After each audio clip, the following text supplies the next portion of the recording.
Welcome to my new podcast series, Marketing Moments. We're here to talk about marketing challenges and trends that we see in our partner ecosystem. Today, I'm super excited to connect with MJ DePalma, Head of Cultural and Inclusive Business Impact here at Microsoft. Welcome, MJ. We're super excited to have you here. I'm so excited to be here with you, Heather. Really, thank you. That's awesome. So maybe we just start out with you telling us a little bit about your role, marketing with purpose, and how it came to be. Yeah, thanks for that question. It's been a journey. It's been a journey for maybe about 4 to 5 years, and th- my role is really about looking for the best inclusive strategies and tactics, as well as insights to empower our advertising clients, as well as all marketers at Microsoft Advertising, because we also have marketers here at Microsoft Advertising. And the whole point really is to drive growth while making the world a better place. Build our best collective future while building better business. And so it all really starts with culture rooted in deliberate curiosity about others, unlike ourselves, whether that's customers or even employees themselves, right? Like our colleagues. Understanding our differences allows us to solve for how we might be accidentally excluding others from customer experiences, which allows us to produce better outcomes. And so marketing with purpose is really centered around three core building blocks of trust. And that's based on research that we've done, and they are responsibility, values, and inclusion. And I'll also say that the role that I do today, Director of Cultural and Inclusive Business Impact, prior to that, I focused on inclusive marketing, but quickly I realized that marketing is a part of the mix of being able to deliver authentically this idea of being the brand that you are. And so looking at the mechanisms of business in totality was really important. So we evolved the role to be more comprehensive across all business. So products, marketing, and strategies that support that. And one last point. My role really originally was created because a senior leader at Microsoft really made me feel included in I would say, a life-changing way. He introduced himself for the first time to all of us, and he said, no matter what gender, ethnicity, or sexual orientation you are, you belong here and you have a role to play. And because of the phrase sexual orientation said out loud, at that level, I felt all of a sudden, I realized that moment that I was trying to pretend to be something that I wasn't to be successful at this company. And I slowly stopped covering who I really am. And you can see some pictures on LinkedIn. I definitely did not look like I look today. And the point is not about the exterior, but it's the point is I started doing the best work of my life and I wanted to understand how to scale inclusive business strategies as myself being one data point that I started doing the best work of my life and scaling that for not just myself, but for others around us and our partners. And so that's really how my role came to be, besides what my role is about. And I thought it was really a fun story to tell about its cultural journey, right? Yeah. Yeah, that's such an interesting story. And it's so great that you had the freedom and the support of your executive to really be who you are and be your Mhm. authentic self. So, how does company culture, it's something we're really focused on here at Microsoft, how does company culture play into marketing with a purpose? Yeah, what I'd like to do is really kind of start with giving you a behind the scenes, and I'm sure you've been around Microsoft a really long time. Yes. So for those who are listening to this podcast, it might be more of a behind the scenes story. Microsoft started, between Paul Allen and Bill Gates in 1975 with the mission to put a computer on every desk in every home. And I say that because it's really a connection to who we are today. Back then, we were charting, entirely new territory, innovating every day. The personality of that company then, there's a lot of the greatness that we were then is still alive today. The boldness and the enthusiasm we had really convinced others to join in and help bring that mission to life. And so much has changed in the world since then, as we all can agree.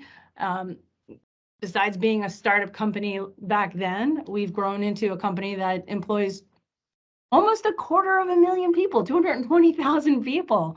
And we've over 1 billion people on the planet use our products. We do so many things that we hadn't even dreamed of back then. We spend more than $6 billion so far with US diverse owned businesses as part of our supplier diversity program. We help millions, hundreds of millions of people connect on LinkedIn, and I can go on, but some of the behaviors back then that propelled us into the great company that we were and have become started to hold us back. And some of those behaviors were really, I would say, supported by a culture of competition. And around the time of 2010, I left because the culture did not support how I wanted to, be and feel while I was at work. So I actually experienced that firsthand. And a few years later, I had some colleagues that said, we are getting a CEO, and that is really, we believe, going to create a seismic shift in culture. You should come back. And I loved working for Microsoft before, and there, I had to weigh the pros and cons, and I missed the ability to be able to create scalable impact. And so I made a decision to come back. And Satya Nadella, he was the third CEO in a 40-year history of a company that really challenged our entire company. He challenged all of us to rediscover the soul of Microsoft. And as a result of a lot of work across his LT, his leadership team, we had a new mission. We launched a new mission, and it's really important to understand that it was rooted in our origin, and it pulled the best of what we wanted to be to everyone, which is, when you think about a computer on every desk, the spirit behind that is to empower every person and every organization, right, on the planet to achieve more. The form factor has exploded, right? There's so many different form factors that we provide to the world to do that. And so by no means do I want to come across as like we have this all figured out either. It's a learning journey, but what's really exciting is that I think our culture is rooted in that spirit of learning, and that this is where we can and will chart a course for creating our best collective future with our partners together, learning from you, our partners, because it's a two-way learning street. It's not just a one-way here for sure. Absolutely. And MJ, I've been around for all three of those CEOs that you mentioned, and it's been very interesting to see how the company has evolved. There was goodness in all of those eras, but it's I like that our leadership is walking the walk, not just talking the talk. They're changing things culturally within the team to support this vision and within the entire company actually, and really trying to reward and highlight when people are demonstrating that culture that you just talked about, which has been great. So when you think about, individually, how does one go about finding their purpose as an employee and then, as a company? Yeah, so our mission, you can think of it as our why, or as an individual too, right? Like why do I get up in the morning? And then our values is really the how.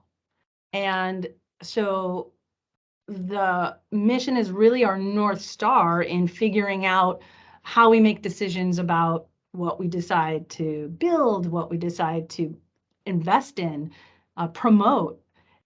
And it's similar for us as individuals. And when we think about,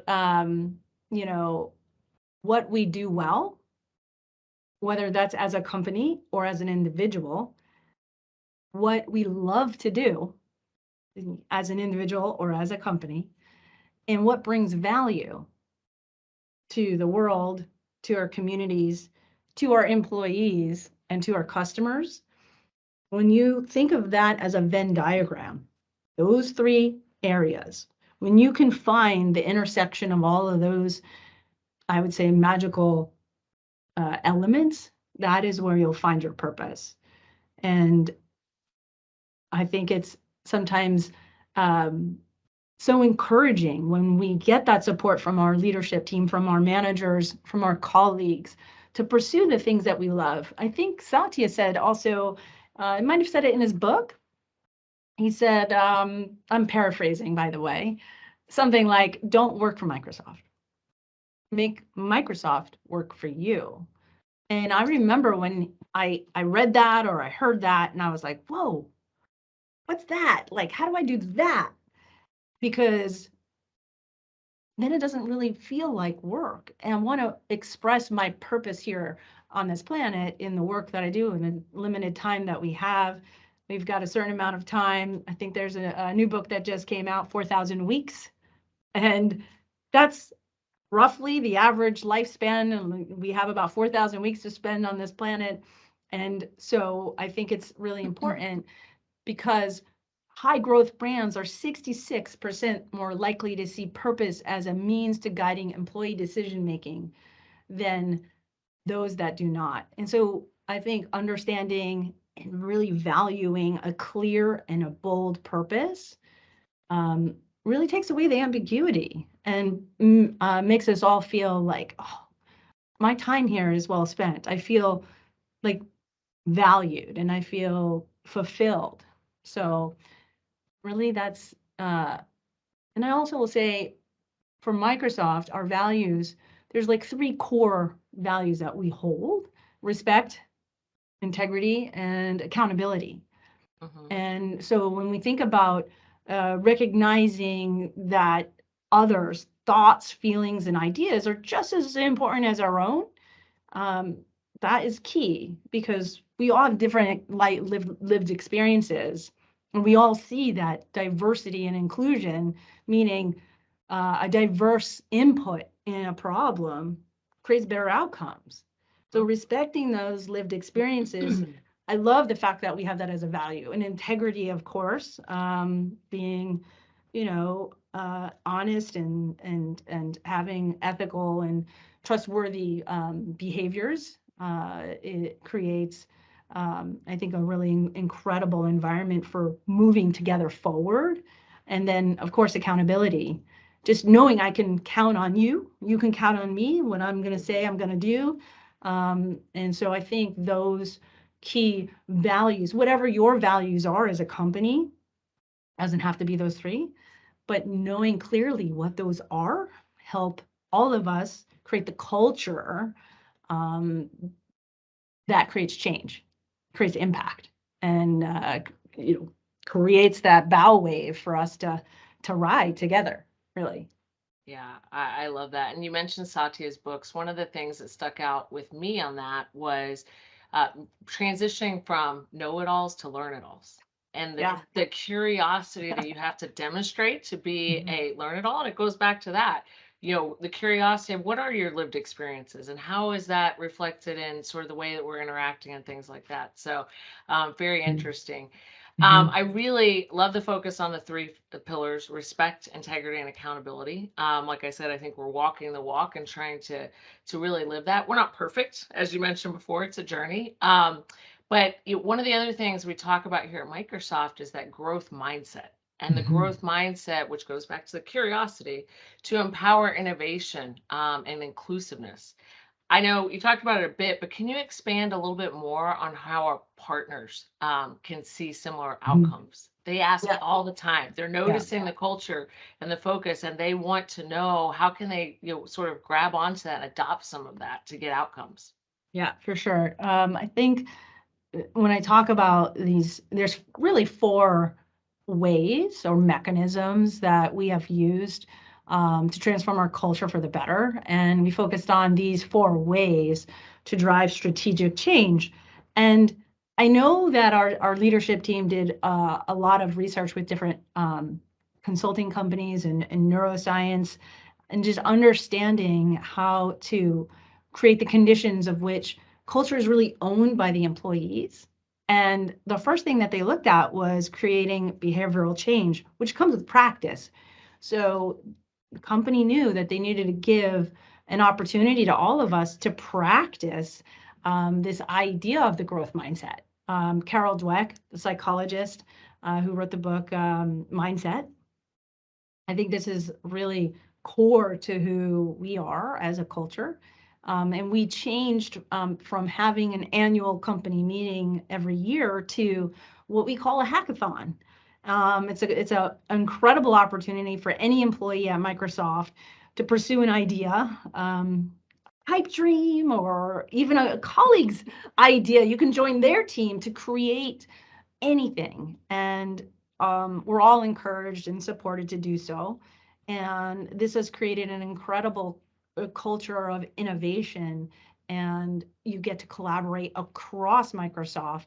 There's a great, you know, I would say, networking effect that happens by participating, and you get to learn about so many different parts of Microsoft. So behaviors, giving the opportunity for us to practice these behaviors is really the first way that we've changed culture. And then second, I think is really powerful is systems. Um, we looked at the tools and processes that support the culture. And one of the things that was, I think, revolutionary is how we were rewarded. We were in the past rewarded based on how much we did, how long the list of things we accomplished were. And we've changed that to the impact that we've driven. And not just me, not just about me, the impact, it was very smart and I think just so beautiful and simple. It's the individual impact, but it's also how did you build on the work of others? And then have you created anything that others can build upon? Wow. And you are rewarded for doing those three areas. And that is it's a trifecta of impact. And that helped us go from a culture of competition to a culture of collaboration. And then the third, I think any good marketer or brand or creative would cheer when I say symbols. There's a lot of symbols in our society, right? And they're very powerful sometimes.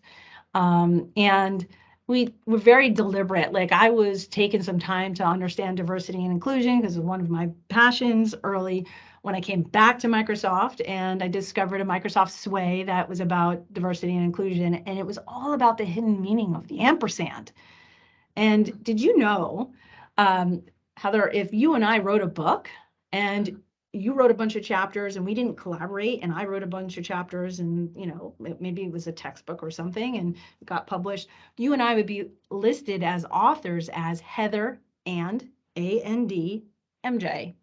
Okay. But if we collaborated and we shaped each other's content and we talked about it and the whole 9 yards, it would be Heather ampersand MJ listed as authors. So when you think about diversity, and if you're not inclusive, if you're diverse and not inclusive, what good is it? And if you're inclusive and have a homogeneous set of data or people, you're going to get a very skewed outcome, right? So the power of symbols, it was so powerful for me. I got a tattoo, yes. Oh, wow, that's great. Of the ampersand. It's just one of my I guess it's just like a flag of mine. I love the idea of collaboration, and that's what it represents to me. Um, and then storytelling. One of the things that back in the day, I'm sure you could attest to this, is that most people who would talk and tell our story were only from the very top, our very senior leaders.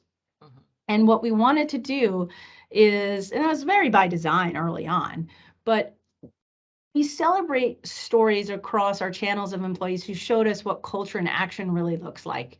We looked for ways to get culture in the hands of employees, sometimes literally, like the ubiquitous, this, I have this coffee cup here in Microsoft. Well, sometimes they change the coffee cups out with employees' own personal stories. And so just looking for ways to help our employees tell their story, because we're really trying to empower every person in every organization. We as employees, we want to hopefully be representative of that world we're trying to serve. And so being able to create the storytelling platform that is not just held at the very tightly top, but give the power and the tools to every employee to tell the Microsoft story in their own personal way. Um, that has really changed culture. And those things are very easy, I think, to start to incorporate and map out for you as a company. You know, what are some of the behaviors and the systems and the symbols and stories you want to put in the hands of employees to tell? And you can probably get started right away. Those are great touch points to start with. Absolutely.